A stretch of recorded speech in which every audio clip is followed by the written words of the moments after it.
નમસ્કાર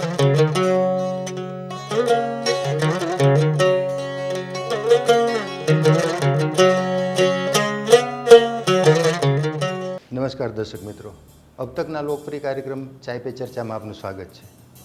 દોસ્તો, આપણે જાણીએ છીએ કે માણસના જીવનમાં પ્રાથમિક શિક્ષણનું બહુ મહત્ત્વ હોય છે। માણસ ગમે એટલી ઊંચાઈ ઉપર પહોંચે પણ એનું પ્રાથમિક શિક્ષણ ક્યાં થયું, કેવી રીતે એનો અભ્યાસ થયો, એ બહુ મહત્ત્વનું હોય છે એમની જિંદગીમાં। તો આજે આપણા સ્ટુડિયોમાં એવા જ એક મહેમાન ઉપસ્થિત છે, રાજકોટ મહાનગરપાલિકાની નગર પ્રાથમિક શિક્ષણ સમિતિના ચેરમેન શ્રી અતુલભાઈ પંડિત। અતુલભાઈ, આપનું સ્વાગત છે। નમસ્કાર। નમસ્કાર। અતુલભાઈ, સૌથી પહેલાં તો એ જણાવો કે નગર પ્રાથમિક શિક્ષણ સમિતિની 90 શાળાઓ, 900 શિક્ષકો અને લગભગ 32,000 જેટલા વિદ્યાર્થીઓ, કેવી રીતે બધું સંચાલન મેનેજ કેવી રીતે કરો છો? જેમ આપણે વાત કરી કે રાજકોટ નગર પ્રાથમિક શિક્ષણ સમિતિની કુલ 87 શાળા જે છે એ ગુજરાતી મીડિયમની અને 3 અંગ્રેજી માધ્યમની, એમ કુલ 90 શાળા છે આપણી પાસે અત્યારે। આ શાળાઓનું જે સંચાલન થાય છે એમાં સૌથી અગત્યનો જે ભાગ છે એમાં શિક્ષણ સમિતિના કુલ 15 સભ્યોની સાથે જે ક્લેરિકલ વર્ક ને જે એડમિનિસ્ટ્રેશન માટેનું જે વર્ક છે એની આખી વ્યવસ્થા, એનાથી નીચે આચાર્ય અને શિક્ષણની શાળા, શિક્ષણ અને વિદ્યાર્થી, આ 4 ભાગની જે વ્યવસ્થા આવે છે એ વ્યવસ્થાના આધાર ઉપર આખી શિક્ષણ પદ્ધતિ ગોઠવવામાં આવે છે અને એ વ્યવસ્થા આપણી રાજકોટમાં શિક્ષણ સમિતિ દ્વારા થઈ રહી છે। અતુલભાઈ, ખાસ કરીને એક હર્ડલ જેને કહેવાય કે વિઘ્ન આપણને નડતું હોય છે, સરકારી શાળા। લોકોના મનમાં એક નકારાત્મક છાપ હોય છે કે સરકારી શાળા હોય એટલે એનું મકાન આવું તેવું હોય, ગંદકી હોય, એટલે સ્વચ્છતા ન હોય, શિક્ષકો ભણાવે નહીં, કાંઈ હોય નહીં, આવી એક ઇમેજ હોય છે લોકોના મનમાં। આ ઇમેજને દૂર કરવા માટે તમે અને તમારા પૂર્વ ચેરમેનો કયા પ્રકારના પ્રયાસ કરવા પડતા હોય છે? સાહેબ, આપે જે વાત કરી એ ખરેખર બહુ જૂના ભૂતકાળની વાત છે। મારા અને મારા જે પુરોગામીઓ ચેરમેનો હતા એમણે ખૂબ સારા પ્રયત્ન કર્યા છે।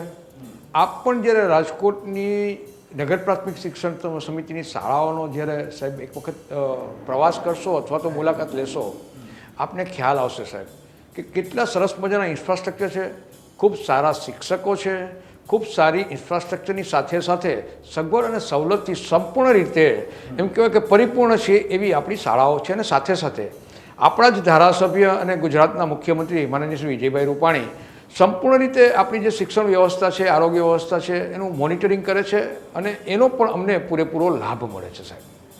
અચ્છા અતુલભાઈ, આપણે વાત કરી, હું તો એનો સાક્ષી છું, સરસ ઇમારતો છે, શિક્ષકો ટ્રેન્ડ હોય છે અને તમે લોકો પણ નિયમિત રીતે ત્યાં લટાર મારતા હો છો, ધ્યાન આપતા હો છો, એ તો સરસ ગોઠવણી છે જ।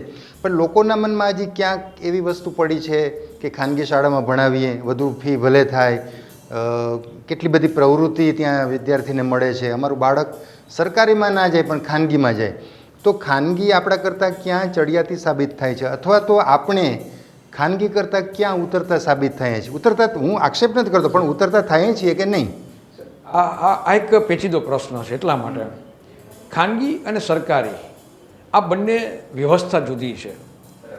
આપણું મૂલ્યાંકન જે કરીએ છીએ ને સાહેબ, મૂલ્યાંકન ઉપર જ આપણા પરસેપ્શન કામ કરે છે। સામાન્ય રીતે શાળાઓનું મૂલ્યાંકન જે રીતના થતું હોય છે એમાં સૌથી પહેલાં આપણે શાળા જોતા હોઈએ છીએ, પછી શિક્ષક જોતા હોઈએ છીએ, પછી શિક્ષણ જોઈએ છે અને છેલ્લે વિદ્યાર્થીઓ આવતા હોય છે। અત્યારે તમે જોશો તો સારી શાળા કઈ, આ જો એક વિષય આવે તો પહેલાં લોકો મૂલ્યાંકન કરે છે એના ઇન્ફ્રાસ્ટ્રક્ચર ઉપરથી જ, પછી જ બાકીના શિક્ષક અને શિક્ષણની વાત આવશે। હું ચોક્કસપણે કહીશ કે ખાનગી શાળાઓ પણ ઘણી બધી સારી છે, પણ સામે જે આપણી સરકારી શાળાઓ છે સાહેબ એ એકદમ ઉત્તમ કક્ષાની છે। રાજકોટની બધી જ સરકારીઓ શાળા પાસે પોતાનું મેદાન છે કે જ્યાં ભૂલકાઓ આરામથી રમી શકે અને પોતાની જાતને, પોતાને વ્યક્તિત્વને એ નિખારી શકે અને નિખાવી શકે। છતાં પણ ખાનગી શાળાઓનો ક્રેઝ છે એ આપણે સ્વીકારવું પડશે, તો એના કયા કારણો હોઈ શકે તમારી દ્રષ્ટિએ? સામાન્ય મેં આપણે કીધું એમ કે સોશિયલ રિફોર્મ, લોકો એવું માનતા હોય છે કે સરકારી શાળાઓ છે ત્યાં જે આ બાળકો આવે છે એ બાળકો પછાત જ્ઞાતિમાંથી પછાત વિસ્તારમાંથી આવે છે અને એને કારણે કદાચ એવું બને કે અમારા બાળકોના સંસ્કારમાં પણ ફેર પડે, આ બધી માન્યતાઓ હોય છે. પરંતુ આજે હું જોઈ રહ્યો છું છેલ્લા ઘણા સમયથી કે ખાનગી શાળાઓમાંથી અને સારા વિસ્તારોમાંથી સારી શાળાઓમાં એટલે કે સરકારી બધી જ શાળાઓમાં નવા એડમિશનો આવે છે. ધીમે ધીમે એક વિચાર જે હતો એ હવે ભૂતકાળ થતો જાય છે. લોકોનું પરસેપ્શન સરકારી શાળાઓ પ્રત્યે ઘણું બધું ચેન્જ થઈ રહ્યું છે. કોરોના પછી તમારે ત્યાં નગર પ્રાથમિક શિક્ષણ સમિતિની શાળાઓમાં વિદ્યાર્થીઓની સંખ્યા વધી રહી છે એવું અમે માધ્યમો જ કહીએ છીએ. તો એના કારણો તમારી દ્રષ્ટિએ ક્યાં હોય છે? એક તો કેટલો વધારો છે લગભગ, જો તમારી પાસે એ આંકડા હોય તો એ પણ આપશો કે ભાઈ છેલ્લા 1-1.25 વર્ષમાં, ભલે તમારો કાર્યકાળ તો છેલ્લા 3 મહિનાનો છે, પણ એ 1-1.25 વર્ષનો જે આ ગાળો ગયો એમાં કેટલી સંખ્યા વધી અને એના કારણો શું? છેલ્લા ફિગર જે મારી પાસે છે એ પ્રમાણે આપણે ગણીએ તો લગભગ 2800ની આસપાસની ખાનગી શાળાઓમાંથી સરકારી શાળામાં વિદ્યાર્થીઓ આવ્યા હોય એવી સંખ્યા છે. આના ઘણા બધા કારણ છે અને ખાસ જે એને મોટું કારણ જે છે એ આર્થિક. બરાબર. જે આ સમય ગયો કોરોનાનો કપરો કાળ, ખાનગી શાળાઓની ફી જે ભરવા માટેની ઘણા બધા વાલીઓની કેપેસિટી ઓછી થઈ ગઈ. બરાબર. એ પણ ઈચ્છે છે કે જો સારું શિક્ષણ મળતું હોય અને મફત શિક્ષણ એટલે કે વિનામૂલ્યે શિક્ષણ મળતું હોય અને બધી સગવડતા અને સવલત સાથેનું શિક્ષણ મળતું હોય, કમ્પેરિઝનમાં તમે ખાનગી શાળા મૂકો કે સરકારી શાળા મૂકો લગભગ પેરેલલ આવતી હોય તો શા માટે ખાનગી શાળામાંથી આપણે સરકારી શાળામાં વિદ્યાર્થીને ન મૂકવો? તો એના ઘણા બધા ફાયદાઓમાં સૌથી મોટી જે છે એ ખર્ચ બચે છે. તો એ કારણસર પણ અત્યારે અમારી બાજુ જે એટલે કે સરકારી શાળા બાજુ જે ઢોળાવ વધ્યો છે એનું કારણ એ પણ હોઈ શકે. અચ્છા અતુલભાઈ, મફતની કિંમત નથી હોતી એવું આપણે સમજીએ છીએ અને એ વાત સાચી પણ છે. તો આપણે ત્યાં આટલી બધી સુવિધાઓ હોવા છતાં, આટલું ઇન્ફ્રાસ્ટ્રક્ચર, આટલા ટ્રેન્ડ ટીચર્સ હોવા છતાં હજી લોકોના મનમાં ક્યાંક આ વાત છે કે ભાઈ ત્યાંને બદલે અહીંયા મોકલીએ, અહીંયા સારું છે, અહીં વધુ ફી છે. તો મફતની કિંમત નથી હોતી એને કારણે લોકોની માનસિકતા આવી હોઈ શકે. એટલે ભવિષ્યમાં આપણે પણ કંઈક ટોકન ફી રાખવી જોઈએ અથવા તો કોઈ એવો વિચાર કર્યો છે ક્યારે? સાહેબ, આમાં એવું છે, સરકારની જવાબદારી છે અને બેઝિક રાઇટ જે છે એ પ્રમાણે આરોગ્ય અને શિક્ષણ આ બે બેઝિક રાઇટમાં આવે છે સાહેબ.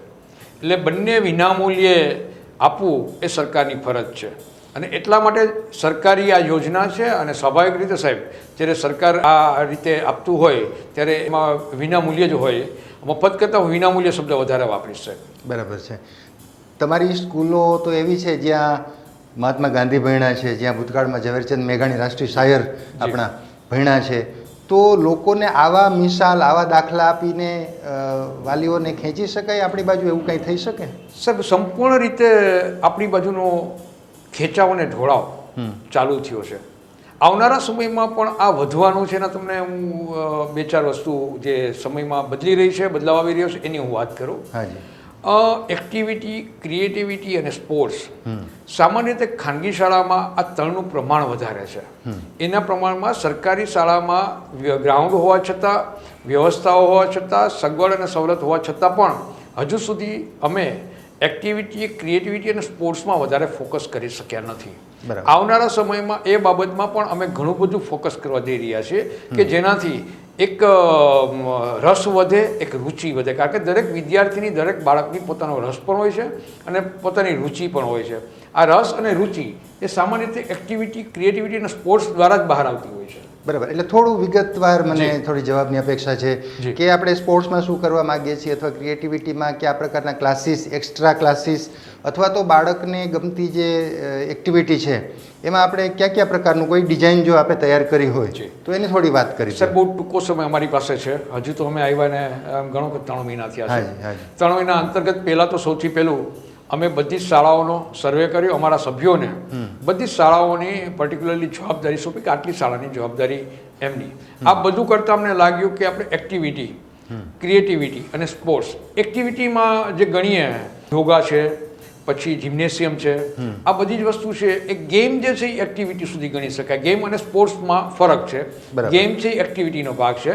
ક્રિએટિવિટી જે છે એ ડ્રોઈંગ છે, સીવણ છે, આ બધી જ વસ્તુઓ છે, ઇવન મ્યુઝિક છે, આ બધી જ વસ્તુઓ છે એ ક્રિએટિવિટીમાં આવે છે. ત્રીજી વસ્તુ આવે છે સ્પોર્ટ્સ, જેમાં ક્રિકેટ છે, વોલીબોલ છે, બાસ્કેટબોલ છે, બેડમિન્ટન છે, આ બધી જ વસ્તુઓ સ્પોર્ટ્સમાં આવે છે. આ ત્રણેયની વસ્તુ અમારે આવા સરકારી શાળામાં આ ત્રણેયની થોડી ખામીઓ રહેલી છે. સરકાર પણ આ બાબતે ચિંતિત છે અને એના માટે સરકાર પણ પ્રયત્નશીલ છે. ત્યારે અમે પણ ક્યાંક ઝોન વાઇઝ, ક્યાંક વોર્ડ વાઇઝ અલગ અલગ રીતે અમે એક્ટિવિટી, ક્રિએટિવિટી અને સ્પોર્ટ્સના સેન્ટર બનાવવા માગીએ છીએ કે જ્યાં કમસે કમ વિદ્યાર્થીઓ, બાળકો એમની ત્યાં ટ્રેનિંગ લઈ શકે અને પોતાને એમાં વધારે એક્સપ્લોર કરી શકે. અચ્છા, તમે હમણાં જ વાત કરી કે તમારા સભ્યોને શાળાઓની જવાબદારી સોંપી છે, તો એ કયા પ્રકારની વ્યવસ્થા છે? એટલે એક સભ્યના ભાગે કેટલી શાળાઓ આવે, અથવા જેટલી શાળા એના ભાગે આવી તો એણે પછી ત્યાં કયા પ્રકારની દેખરેખ રાખવાની, એની ત્યાં લટાર મારવાની, એનું મોનિટરિંગ કરવાનું, કયા પ્રકારની જવાબદારી હોય છે? સાહેબ, લગભગ એક સભ્યને 7 શાળા ફાળવાયેલ છે. શાળા ફાળવવાનો હેતુ જે છે એ એવો છે સાહેબ કે લિટરલી એમણે દત્તક લેવા જેવી વાત છે. અચ્છા.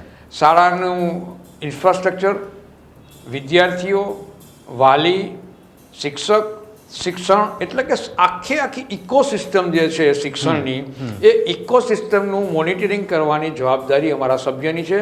એ બાબતમાં એમના સૂચન, એ બાબતમાં એમનું જે કંઈ મંતવ્ય છે એને ચોક્કસપણે શિક્ષણ સમિતિ દ્વારા અમલ કરવાના પણ પૂરેપૂરા પ્રયત્ન થશે.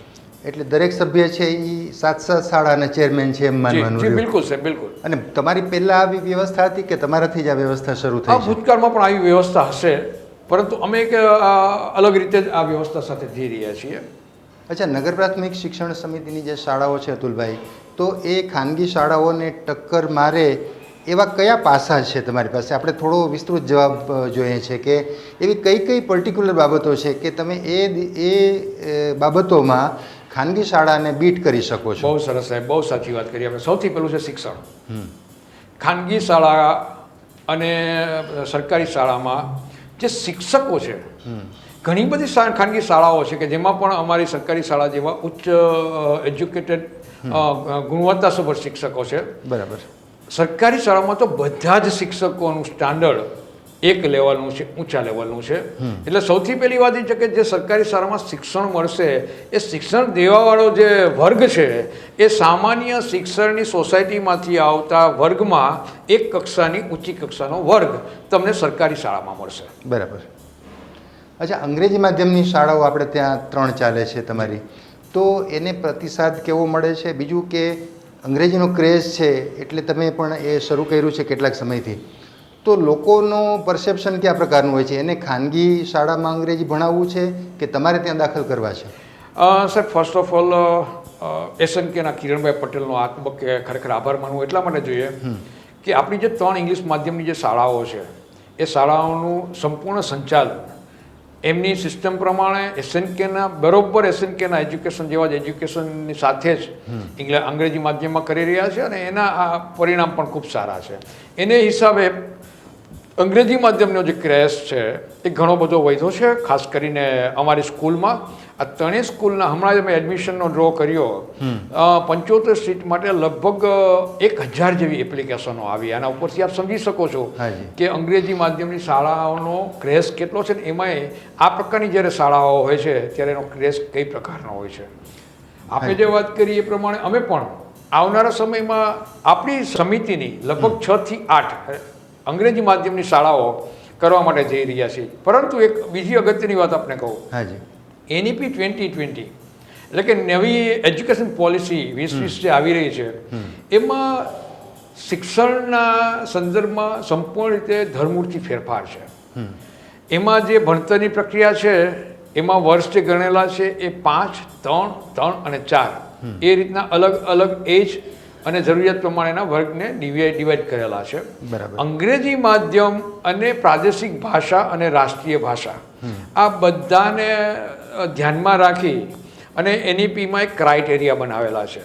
હવે જ્યારે NEPની એ ક્રાઇટેરિયા પ્રમાણે અમે જ્યારે ઇમ્પ્લિમેન્ટ કરશું ત્યારે ડેફિનેટલી બની શકે કે અમારે ઘણો બધો અંગ્રેજી માધ્યમમાં, માતૃભાષામાં આમાં પણ ક્યાંક ને ક્યાંક ફેરફાર કરવો પડશે. બરાબર.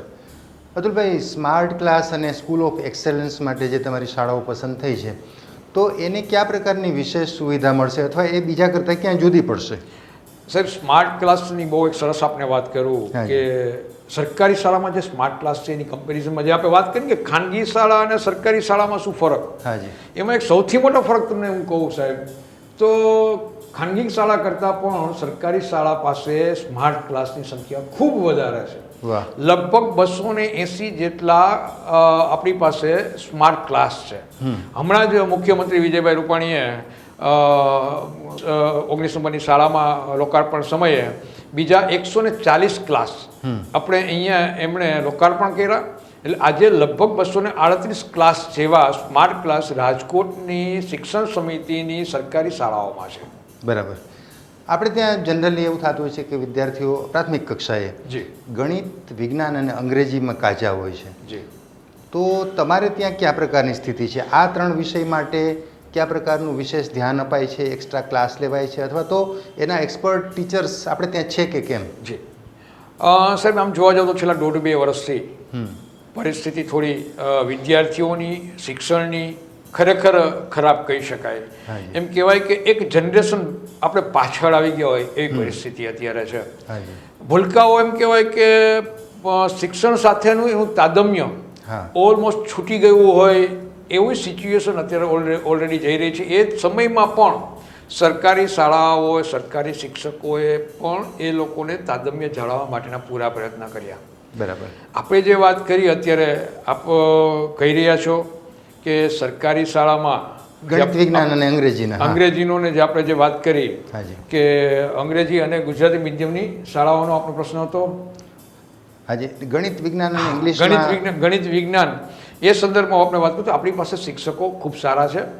ગણિત, વિજ્ઞાન અને અંગ્રેજી તો ભાષા તરીકે આપણે અલગ ભાષાના શિક્ષકો તો લઈએ જ છીએ, પણ સૌથી વધારે જે અગત્યના શિક્ષકોની જરૂરિયાત છે એ જરૂરિયાત છે ગણિત અને વિજ્ઞાન. અને સરકારી શાળામાં ગણિત અને વિજ્ઞાનના ખૂબ સારા શિક્ષકો છે અને એ પર્ટિક્યુલર વિદ્યાર્થી સાથે એટલે વિજ્ઞાનના પોતાના પ્રયોગો દ્વારા, અલગ અલગ સિસ્ટમો દ્વારા એ વિદ્યાર્થીઓને ગણિત અને વિજ્ઞાનને ખૂબ સારી રીતે ભણાવવાના પ્રયત્ન કરે છે સાહેબ. અચ્છા, નગર પ્રાથમિક શિક્ષણ સમિતિની શાળાઓમાં સ્ટાફ ઘટતો હોય અથવા લાંબા સમયથી ખાધ હોય એવું કોઈ ચિત્ર છે કે કેમ? સાહેબ આમ જોવા જાવ તો નથી, પરંતુ ક્યારેક ક્યારેક આવું ઉદ્ભવી શકે. એનું કારણ એ છે સાહેબ કે સરકારી તંત્રની કેટલીક મર્યાદાઓ હોય છે. દાખલા તરીકે ઘણી બધી છૂટછાટ આપેલી છે. એમાં બહેનો જ્યારે વધારે હોય ત્યારે સ્વાભાવિક છે કે મેટર્નિટી લીવ ને આવી બધી લીવ ઓચિંતી જ્યારે આવી પડતી હોય છે તો એમને પૂર્તિ કરવા માટે ક્યારેક ક્યારેક આવા પ્રશ્નો ઊભા થતા હોય છે. પણ એના પણ સોલ્યુશન શિક્ષકો જ સાથે મળીને કાઢે છે અને એના ખૂબ સારા પરિણામ અમારી પાસે છે જ. અતુલભાઈ, 1.5 વર્ષ પહેલાં, કદાચ 2 વર્ષ પહેલાં શિક્ષણ મંત્રીએ એક જાહેરાત કરી હતી પ્રવાસી શિક્ષકોની. તો એનો લાભ આપણે નગર પ્રાથમિક શિક્ષણ સમિતિ લઈએ છીએ જ્યારે આ સંજોગો, મેટર્નિટી લીવ જેવા સંજોગો સર્જાતા હોય ત્યારે એ પ્રકારની વ્યવસ્થા આપણે ત્યાં છે કે નથી? ના સાહેબ, પ્રવાસી શિક્ષકની વ્યવસ્થા સરકારે પ્રવાસી શિક્ષક તરીકે છૂટ આપી છે, પરંતુ પ્રવાસી શિક્ષકની સંપૂર્ણ જવાબદારી શિક્ષણ સમિતિ અને કોર્પોરેશનની હોય છે. સરકાર એમાં કોઈ પણ વસ્તુનું આર્થિક યોગદાન આપતું હોતું નથી. અમે વ્યવસ્થા કરી શકીએ છીએ, એ પૂરતી પણ અમે કરી શકીએ છીએ. એના માટે પણ અમે એક વિચાર કરી રાખ્યો છે કે આવનારા સમયમાં જ્યારે જરૂર પડશે તો આપણે પ્રવાસી શિક્ષકનો પણ ઉપયોગ કરશું. આવા જ પ્રવાસી શિક્ષકનો ઉપયોગ આવનારા સમયમાં જ્યારે આપણે અંગ્રેજી માધ્યમની શાળાઓ ચાલુ કરવી છે તો સ્વાભાવિક રીતે એક પ્રાયોગિક ધોરણે પણ એને ચાલુ કરવા માટે જે શિક્ષકો જોશે એની પૂર્તિ કરવા માટે આવા પ્રવાસી શિક્ષકો જ ઉપયોગી થશે. 6ઠ્ઠું થી 8મું, 6, 7 અને 8 એના વર્ગો શરૂ થઈ ગયા છે સરકારની ગાઈડલાઈન પ્રમાણે. તો એમાં કયા પ્રકારનું વાતાવરણ? વાલીઓના મનમાં જે ડર છે, વિદ્યાર્થીઓમાં ડર છે, શિક્ષકોમાં થોડો ઘણો ડર છે કે નહીં? જે રીતનું માહોલ શરૂ થયો છે એ ચિત્ર કેવું લાગ્યું આપને? સાહેબ, હું ને તમે કે આખી સમાજ હજી ડરમાંથી તો બહાર આવ્યા જ નથી ને સાહેબ. ડર તો છે જ અને ડર રાખવો જરૂરી પણ છે સાહેબ. જ્યાં સુધી આપણને ચોક્કસ રીતે કહી ન શકીએ કે હવે આવી કોઈ મહામારી રહી નથી ત્યાં સુધી ડર એ આપણી સલામતી માટે છે સાહેબ, આપણી સુરક્ષા માટે છે. એટલે ડર રાખવો જરૂરી છે અને ડર છે એટલા માટે જ આપણે એના માટેના પ્રિકોશન્સ લઈએ છીએ. 6, 7, 8 સરકારે ગાઈડલાઈન પ્રમાણે છૂટ આપી. આજથી જ એટલે કે 2 તારીખથી જ 6, 7, 8 ધોરણની વિદ્યાર્થીઓને પ્રવેશની શરૂઆત થઈ ગઈ.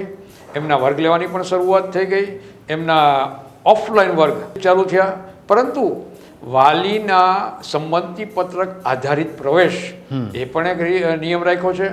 બાળકોને ઉધરસ હોય, શરદી હોય કે તાવ જેવું હોય તો પણ એમને પ્રવેશ ન આપવો અને એની તપાસ કરાવી એ પણ એક નિયમ રાખ્યો છે. સોશિયલ ડિસ્ટન્સિંગને લગતા અને કોરોના પ્રોટોકોલને લગતા દરેક નિયમોનું સંપૂર્ણ રીતે પાલન થાય એ સૂચના સાથે અને એના મોનિટરિંગ સાથે આપણે શાળાઓ ચાલુ કરી છે સાહેબ. અચ્છા અતુલભાઈ, ત્રીજી લહેરનો ભય છે આપણી ઉપર જડુંબી રહી છે એવું કહેવાય છે, આપણે ઈચ્છીએ કે ના આવે, પણ માનો કે એવા સંજોગો થાય તો આપણી શાળા માટે આપણે કયા પ્રકારની તકેદારી રાખી છે? સાહેબ, અત્યારથી જ આપણે સંપૂર્ણ તકેદારી સાથે ચાલી રહ્યા છીએ.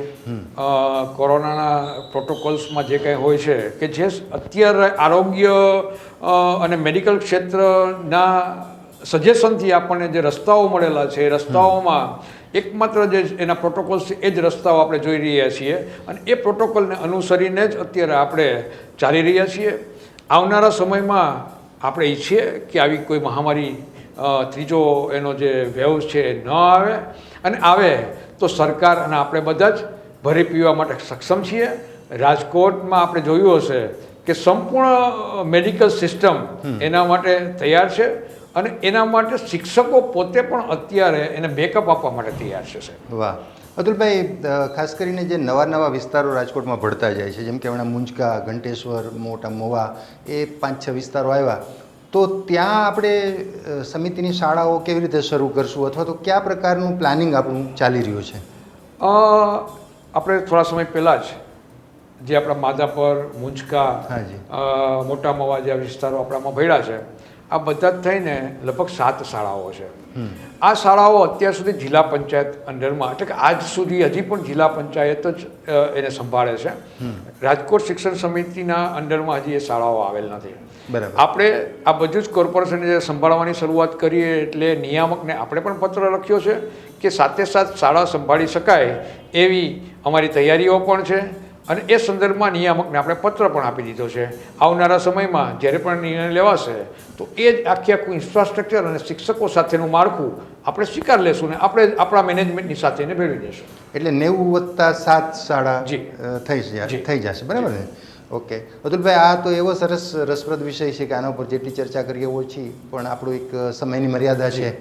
એટલે આપનો એક સંદેશો આપના શિક્ષકો માટે, આપના વિદ્યાર્થીઓ માટે, આપના વાલીઓ માટે આપનો સંદેશો શું છે? રાજકોટ નગર પ્રાથમિક શિક્ષણ સમિતિના ચેરમેન તરીકે હું આપ સર્વેને ખાતરી આપું છું કે આવનારા સમયમાં આધુનિક શિક્ષણની સાથે સાથે ગુણવત્તાયુક્ત શિક્ષણ વધુ સરળતાથી અને સારી રીતે આપણે એના માટે પ્રાધાન્ય કરી શકશું, એનો હું આ તબક્કે આપ સર્વેને ખાતરી આપું છું. તો દોસ્તો, નગર પ્રાથમિક શિક્ષણ સમિતિના ચેરમેન અતુલભાઈ પંડિત સાથે આપણે સરસ મજાની વાતો કરી. નગર પ્રાથમિક શિક્ષણ સમિતિની શાળાઓનું સ્તર, એના વિદ્યાર્થીઓ, એના શિક્ષકો, વાલીઓ બધા વિશે સરસ મજાની વાતો કરી અને આપણે પણ એમાંથી કંઈક ધડો લઈએ, એમાંથી શીખીએ અને આપણા બાળકોને એ દિશામાં વાળીએ એવી અપીલ સાથે ફરી પાછા કોઈ નવા વિષય સાથે, નવા વિષયના નિષ્ણાત સાથે મળશું. ત્યાં સુધી અમને રજા આપશો. નમસ્કાર.